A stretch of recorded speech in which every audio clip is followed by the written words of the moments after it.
Thank you. God bless you all. Naka.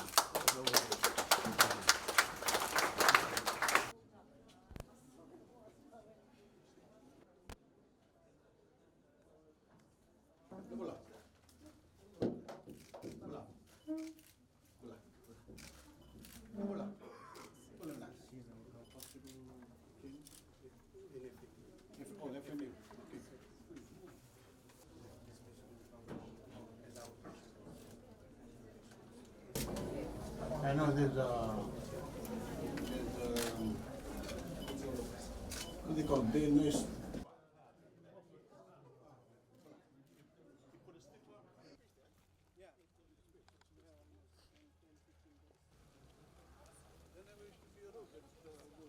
How many patients have you got? 53 bed units, 53 beds total. Total patients currently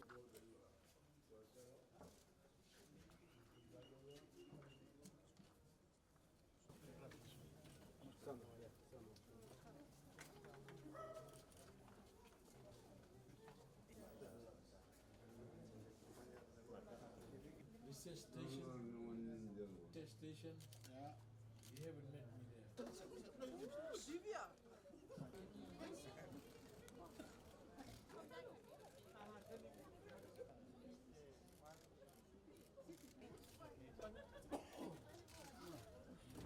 The Minister for Health and Medical Services, Dr. Ifereimi Waqainabete, the Minister for Infrastructure, Mr. Usamate, Honorable Alex O'Connor, the Assistant Minister for Health and Medical Services, Benedict Welsh, Permanent Secretary for Health and Medical Services, the Commissioner of Correctional Services, the Commissioner of Police, Divisional Commander, Salvation Army, ladies and gentlemen, Bula Vinaka, everyone, and a very good afternoon to you all.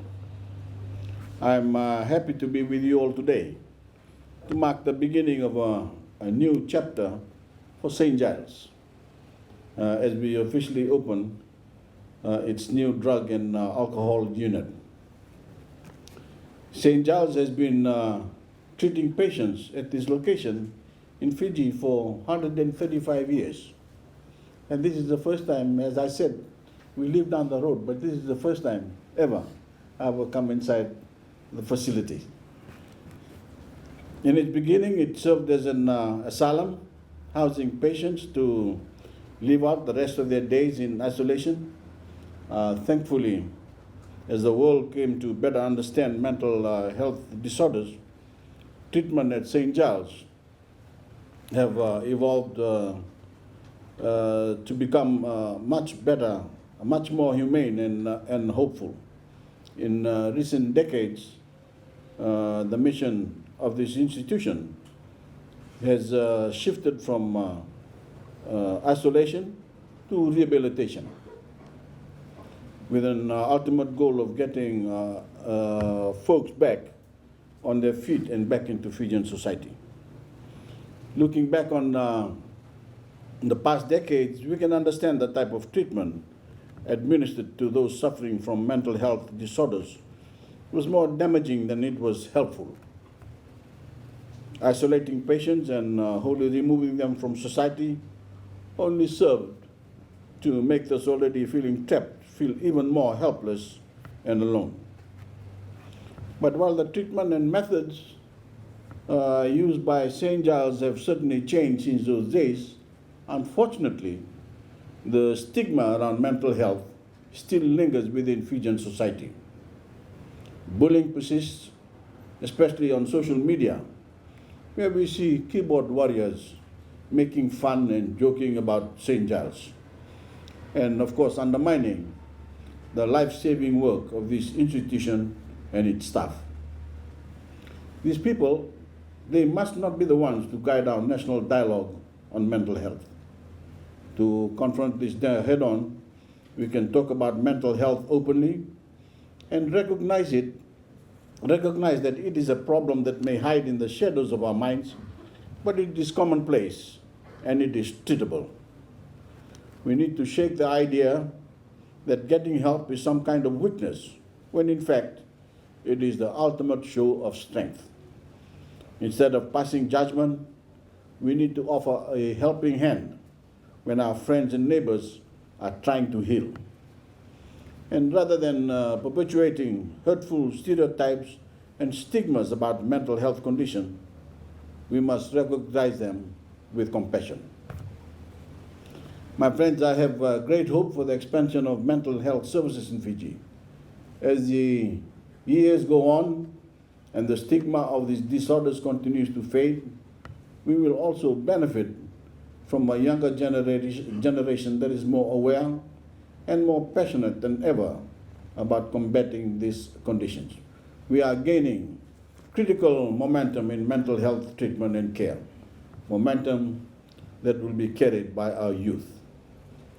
That was made clear in our 30 under 30 competition this year, which recognized the face of Fiji's future in a showcase that was one of the highlights of the widely praised ADB annual meeting in Nadi. Two of our young winners, Jone Sama and Maxine Tuila, were vocal advocates for changing the way we think about mental health in Fiji and working diligently through their leadership in social work and counseling to alleviate the struggles of those suffering with psychological condition. I encourage students across the country to consider following their footsteps, as the future of counseling and treatment is one of great growth, great potential, and great personal fulfillment in Fiji. It is a career path. It is a career path that will allow you to be at the forefront of a changing culture where we finally see a healthy mind to be as important as a healthy body. With this in mind, today is a big step in the direction, in this direction. This drug and alcohol unit is the first of its kind at the Fijian hospital, but it won't be the last. We have our eyes set on opening similar addiction and rehabilitation centers at each of our regional hospitals. Substance abuse, my friends, whether excessive alcohol consumption or the rising use of hard drugs like methamphetamine and cocaine, is a growing concern in our country. It has been reported that over the past few years, there has been an increase in patients with substance use disorders, making the need for rehabilitation unit like this one all the more pressing. My government is taking big steps to root out this problem wherever it exists, because while recovery is immensely important, prevention is the key. The truth is, we would much prefer to invest our dollars in ensuring no child ever has exposure to hard drugs in the first place, taking a proactive approach rather than a reactive one. That's why, with the help of the international partners like Australia and Korea and New Zealand, we're taking bold action to better patrol our areas with a mission to stop the flow of illegal drugs through our country as they move on to their intended markets in Australia, New Zealand, and of course beyond. Through a dedicated fleet of ships and highly trained staff, we are dedicated to curbing trafficking from foreign countries into Fiji. Meanwhile, I encourage Fijian parents to do their part in this critical fight. Set a good example for your children. Help them find happiness and fulfillment in other ways, and give them the emotional support that they need to choose a path that is free of substance abuse. Talk to them openly at a young age about the dangers of drugs and alcohol, and guide them to a future that is free of addiction and dependency. I've heard it said that it takes a whole village to raise a successful child. Well, it will take our entire nation to come together to give every Fijian man, woman, and child the chance to live free from exposure to hard drugs. To every parent, to every friend and neighbor out there working to keep our streets clean from these deadly substances, you have in my government, a friend in my government and in the Fiji Police Force. We're very keen to pursue the community-based partnerships that are critical to keeping our nation safe from harm. From prevention to education to rehabilitation, we must continue to address substance use disorders and all psychiatric conditions from all sides. By doing so, we can enter a new age of mental health care in Fiji. And every Fijian can take part in this path forward, simply by offering a shoulder to lean on when we see our brothers and sisters being led astray. Drugs, alcohol, and self-harm are all forms of misguided self-medication that the mentally unwell turn to when they are not living a fulfilling life. But instead of turning to substance abuse, those suffering with mental health and addiction need a support system they can turn to. Across all income brackets and backgrounds, from successful professionals to seemingly happy students, we see this as a plague on our society, a misguided moral compass pointing them to an unhealthy and unfulfilling future. By actively looking for warning signs and openly asking if they need help, friends and loved ones can fix that compass, and we can fill that void.